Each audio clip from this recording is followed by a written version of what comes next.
आज के समय में आधार कार्ड आपके हर जरूरी काम की चाबी बन गया है। आपको मोबाइल का सिम खरीदना हो या महंगा घर, बैंक में खाता खुलवाना हो या सरकारी योजना का लाभ उठाना हो, आधार कार्ड आपकी व्यक्तिगत पहचान का सबसे बड़ा प्रमाण है।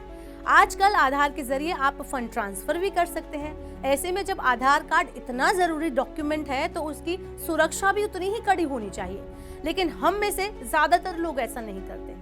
इतना जरूरी होने के बाद भी हम आधार को लेकर काफी लापरवाह होते हैं। हम कभी किसी को भी व्हाट्सएप पर आधार की कॉपी भेज देते हैं।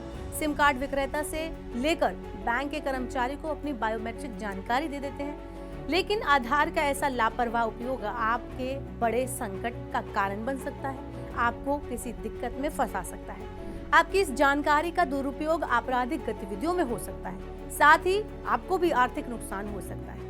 तो इस वीडियो में मैं आपको बताऊंगी कि आप अपने आधार बायोमेट्रिक डेटा की किस तरह से सुरक्षा कर सकते हैं, आप किस तरह आधार की जानकारी को लॉक कर सकते हैं और साथ ही किसको आधार की कॉपी भेजने में किस प्रकार की सावधानी बरत सकते हैं। तो चलिए शुरू करते हैं और सबसे पहले समझते हैं कि आप किस तरह आधार के बायोमेट्रिक को लॉक कर सकते हैं। तो आधार जारी करने वाली एजेंसी UIDAI ने इसे लॉक करने की सुविधा भी दी है।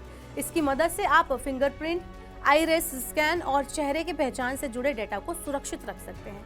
आधार बायोमेट्रिक लॉक को एक्टिव करने के लिए आप या तो UIDAI की वेबसाइट तक जाएं या फिर M आधार ऐप की मदद से आप इसे लॉक कर लें।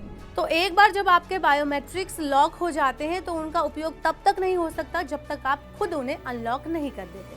आइए अब इसका प्रोसेस भी जान लेते हैं कि आप ऐसा कैसे कर सकते हैं। तो इसके लिए आपको सबसे पहले तो UIDAI की वेबसाइट पर जाना है या फिर आप M आधार ऐप भी डाउनलोड कर सकते हैं और इसे ओपन कर सकते हैं। इसके बाद आधार नंबर और OTP डालकर आप इसमें लॉगिन करें। यहाँ आपको मेरा आधार सेक्शन मिलेगा, इसमें आप आधार लॉगिन और अनलॉक बायोमेट्रिक्स का ऑप्शन देख सकते हैं। इस पर जाने के बाद आपसे एक बार फिर वेरिफिकेशन के लिए OTP मांगा जाएगा और इसके बाद आप लॉक बायोमेट्रिक्स पर क्लिक करेंगे। बायोमेट्रिक लॉक की पुष्टि करने के लिए आपको एक SMS भेजा जाएगा। ऐसा करने पर आपका आधार बायोमेट्रिक लॉक हो जाएगा।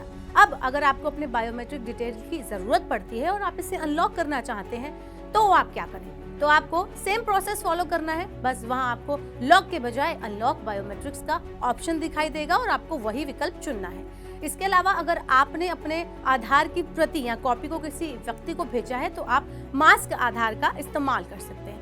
मास्क्ड आधार और सामान्य आधार में एक डिफरेंस होता है, वो ये है कि आधार नंबर आंशिक रूप से छिपा हुआ होता है। इसमें आखिर के 4 डिजिट ही दिखाई देते हैं। नाम, जन्म तिथि, जेंडर, पता और QR कोड तो सामान्य आधार जैसा ही होता है।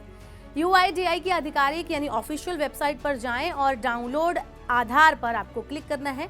यहाँ आधार लॉगिन करने के बाद आपको डाउनलोड का विकल्प यानी ऑप्शन मिलेगा। इसमें आप मास्क्ड आधार को चुनकर मास्क्ड आधार सिलेक्ट कर सकते हैं और उसका प्रिंट निकाल सकते हैं या उसकी सॉफ्ट कॉपी कहीं भी सेंड कर सकते हैं। तो इस तरह से आप भी अपने आधार को और ज्यादा सिक्योर कर सकते हैं। और ऐसे ही इंफॉर्मेटिव वीडियोस के लिए Money9 के ऐप को जरूर डाउनलोड कर लें और सब्सक्राइब करें Money9 का YouTube चैनल।